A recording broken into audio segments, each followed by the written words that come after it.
जितनी बड़ी जीत चाहिए उतना ही बड़ा संघर्ष करना होगा। Thomas pen.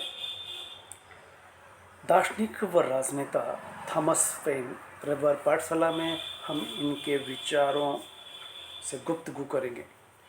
संघर्ष जीतना उतनी ही बड़ी जीत, उतनी ही बड़ी कामयाबी संभव है। संघर्ष जितना कठिन होगा, संघर्ष में हम जितनी मेहनत करेंगे, जीत उतनी ही गौरवशाली होनी होगी। जिसे हम सस्ते में पा लेते हैं। लक्ष्य हमारा बिना मेहनत के अगर हासिल हो जाता है तो फिर उसकी कद्र हम खुद नहीं करते। जितनी मेहनत करके जिसे पाते हैं उसकी उतनी ही इज्जत करते हैं। याद रहे, इसलिए संघर्ष से बचने का, संघर्ष से डरने का बहाना नहीं करना चाहिए। थॉमस पेन, दार्शनिक व राजनेता। चरित्र कितना महत्वपूर्ण होता है। चरित्र बनाए रखना पुनः पाने की अपेक्षा आसान होता है, लेकिन अगर चला गया फिर पुनः पाना कितना जटिल होता है, कितनी मेहनत की जरूरत पड़ती है। इसलिए चरित्र जो है उसे बनाए रखा जा सकता है। इसलिए फिसल पट्टी से फिसलना उचित नहीं। जो मेरा अधिकार मनुष्य के रूप में मिला है, वही अधिकार अन्य मनुष्यों को भी मिला है। इसे सुरक्षित रखना हमारा खुद का कर्तव्य, दायित्व है। सुरक्षित रखने के लिए मेहनत करनी पड़ती है। स्वतंत्रता हर कोई को पसंद है। हर कोई चाहता है स्वतंत्रता मिले, हासिल हो। थॉमस पेन कहते हैं कि स्वतंत्रता मेरी खुशी है, यानी मेरे लिए सबसे बड़ी खुशी की बात है स्वतंत्रता। ये चीज़ें मुझे दिखाई देती हैं, जो जैसी चीज़ है, चीज़ जो दिखाई दे रही है, जो जैसी है वही वैसी ही स्वीकारी जानी चाहिए। यानी वस्तुओं की भी स्वतंत्रता होती है, जैसे हमारी स्वतंत्रता हम बरकरार रखते हैं, स्वतंत्रता मिलने पर खुश होते हैं, तो हर चीज़ों की वो स्वतंत्रता है। इसलिए वो वैसी ही स्वीकार की जानी चाहिए, हेर फेर, अदला बदली नहीं। मेरा देश पूरी दुनिया है। थॉमस मैन कहते हैं वो जिस भी देश के हैं, वो देश जिसमें हम पैदा हुए हैं, लेकिन हमारे लिए पूरा देश, पूरी दुनिया ही हमारा देश है। और धर्म क्या होता है? धर्म को लेकर के जितना वितंडावाद खड़ा किया जाता है, जितने हाई तौबा मचाई जाती है, धर्म के बारे में हम कितना जानते हैं? नहीं जानते, बल्कि बोल ज़्यादा लेते हैं। मेरा धर्म, थॉमस पेन के शब्दों में, कम से कम शब्दों में बताया कि मेरा धर्म मेरा कर्म है। मैं जो काम करता हूँ वही मेरा धर्म है। ऐसा कब मानते हैं? जो धार्मिक होने का दावा करते हैं वो अक्सर ऊंची फेंक लेते हैं, न जाने क्या क्या कह लेते हैं। धर्म को आंडमर, पाखंड, पाठ पूजा से जोड़ करके देखते हैं। मेरा धर्म सबसे ऊंचा, इस तरह का वितंडावाद करके लड़ाई, झगड़े और युद्ध का कारण बनता रहा। इतिहास गवाह है कि जितने युद्ध हुए उनमें अधिकांश युद्ध धर्म के नाम पर लड़े गए। धर्म की जीत महाभारत में, महाभारत को हम क्या कहें कि जो धर्म के साथ है, धर्म के पक्ष में है, वो पांडवों की तरफ आ जाए। और पांडव ये दावा करते रहे कि हम धर्म के लिए लड़ रहे हैं। कौरव किसके लिए लड़ रहे थे?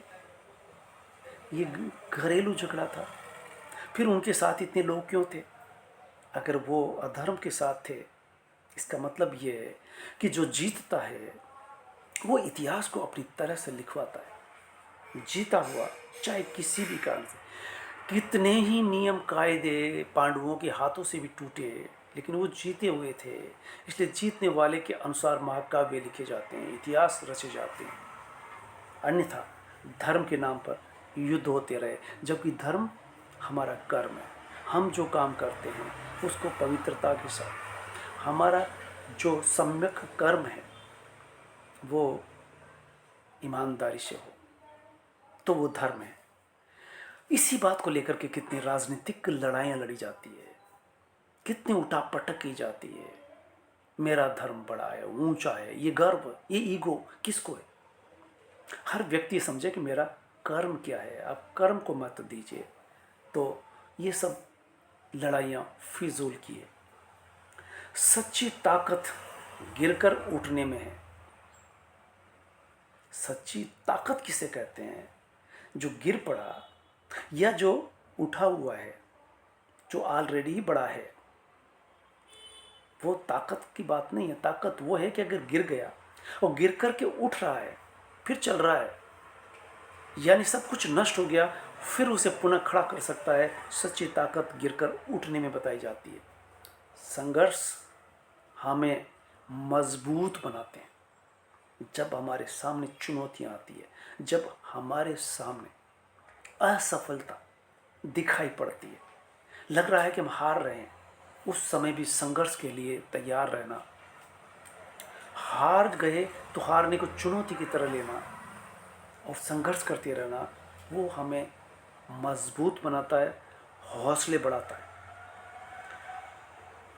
और इसी अवस्था में हम जब निर्णय लेते हैं, जरूर नहीं कि बड़े बड़े निर्णय लिए जाए, छोटे छोटे निर्णय भी हमारे भविष्य को आकार देते हैं। बड़े काम का इंतजार करें, बड़ा लक्ष्य देखें तब चले, नहीं, छोटे छोटे लक्ष्य उनको हासिल किया जाए मेहनत करके, तो वो एक दिन भविष्य का एक आकारित करते हैं। छोटे निर्णय इसलिए कि डर से पार पाया जा सकता है। डर से पार होना, अगर हम स्वतंत्र हैं तो हम डर से भी पार हो सकते हैं। चाहिए और जरूरी, इन दोनों का भेद समझिए कि आज सारे के सारे लोग भौतिकता की दौड़ में हैं। हमें ये चाहिए, हमें वो चाहिए, हमें इतना बड़ा होना है, हमें बड़ा मकान चाहिए, चाहिए चाहिए चाहिए। क्यों चाहिए? सवाल ये उठता है कि ज़रूरी क्या है। तो पता चला कि हमारी ज़रूरतें बहुत ज़्यादा नहीं होती, चाहिए ज़्यादा होता है। वो चाहिए क्यों? इस बीच का अंतर समझा जा सकता है कि हम उलझन में रहते हैं कि हमें जो चाहिए वह क्यों चाहिए, ये सवाल क्यों नहीं खड़ा होता। बल्कि हम समाज को देखते हैं, मित्रों को देखते हैं, परिवारजनों को देखते हैं, जो आगे बढ़ चुका है उसको देखते हैं और फिर कहते हैं मुझे वो भी चाहिए जो उसके पास है। लेकिन ज़रूरी है कि नहीं है, तो पता चलता है कि ज़रूरत तो है नहीं। जब ज़रूरत नहीं है तो क्यों ये बाज़ार इसलिए खड़ा है, विज्ञापन दे रहा लगातार, और विज्ञापन दे दे करके ये हमारी ज़रूरतें नहीं है तो भी चाहिए का सवाल खड़ा करता है। चाहिए हमारे लिए किसने बनाया? दूसरों ने बनाया। दूसरे तय करते हैं, समाज तय करता है, परिवार तय करता है, बच्चे तय करते हैं, पत्नी तय करती है कि हमें ये चाहिए, और फिर हम उस चाहने के लिए मेहनत करते हैं और उसे ले आते हैं। ज़रूरत है या नहीं इसका पता ही नहीं है। इसलिए हमें ये पता होना चाहिए कि हमारे लिए ज़रूरी क्या है। जो ज़रूरी है वो बहुत कम है, इसलिए हम बेवजह की भाग दौड़ इसमें करते हैं दिखाने के लिए कि हमें वो भी चाहिए जो उसके पास है। तुलना करते हैं और तुलना में हम मरे जा रहे हैं। ज़रूरी क्या है? और ज़रूरी देखेंगे तो पता चलता है कि ज़रूरी सिर्फ आत्मा की शुद्धि चाहिए, हृदय की सच्ची पुकार जिसमें है वो हमारी ज़रूरत है। तो हमारी ज़रूरत किस में है? अगर हम डर और संदेह से परे हो जाएं तो हमारी ज़रूरतें हमें दिखाई देगी कि कितनी कम है। अंदर की आवाज़ अगर सुनाई दे तो हम साहस का अनुसरण करते हुए हम सभी से बच सकते हैं। इन चाहिए से, चाहिए से हम कैसे बच सकते हैं? जीवन का वास्तविक उद्देश्य क्या है? हम पूरी ज़िंदगी गुजार देते हैं और ये पता नहीं चलता कि जीवन का उद्देश्य क्या है। हमने 1-2-3 वीडियो इस पर भी बनाए, लेकिन आज हम MK चैनल पर रविवार पाठशाला में जितना संघर्ष उतनी बड़ी जीत थॉमस पेन के तहत लास्ट में ये बताना चाहते हैं कि जीवन का उद्देश्य होना चाहिए, नहीं है तो बनाना चाहिए और सोचना चाहिए कि जीवन का उद्देश्य क्या है। सार्थक जीवन जीना, जीवन में जो फैसले लिए जाते हैं वो सामाजिक अपेक्षाओं से प्रभावित होकर के अगर लिए जा रहे हैं तो सरासर गलत है।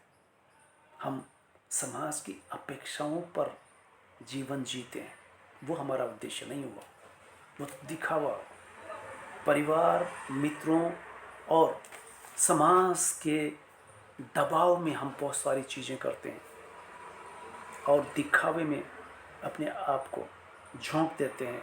वो जीवन का लक्ष्य क्या है यही पता नहीं रहता है। तो जीवन का लक्ष्य क्या है ये हमें बार बार ठंडे दिमाग से सोचना चाहिए। जीवन का उद्देश्य अंदर झांकना, हमारी ज़रूरतें क्या है इसका एहसास हमें तब होता है। चाहिए वाला सवाल हमारा नहीं, समाज का, परिवार के सदस्यों का। वो सदस्य हम पर दबाव डालते हैं, समाज हम पर दबाव डालता है कि चाहिए शादी फलानी मैरिज हॉल में चाहिए, उसमें इतने इतने इवेंट होने चाहिए। ये सब दिखावा है, ज़रूरत नहीं है। तो ज़रूरत किस में है ये हमें सोचना चाहिए। आज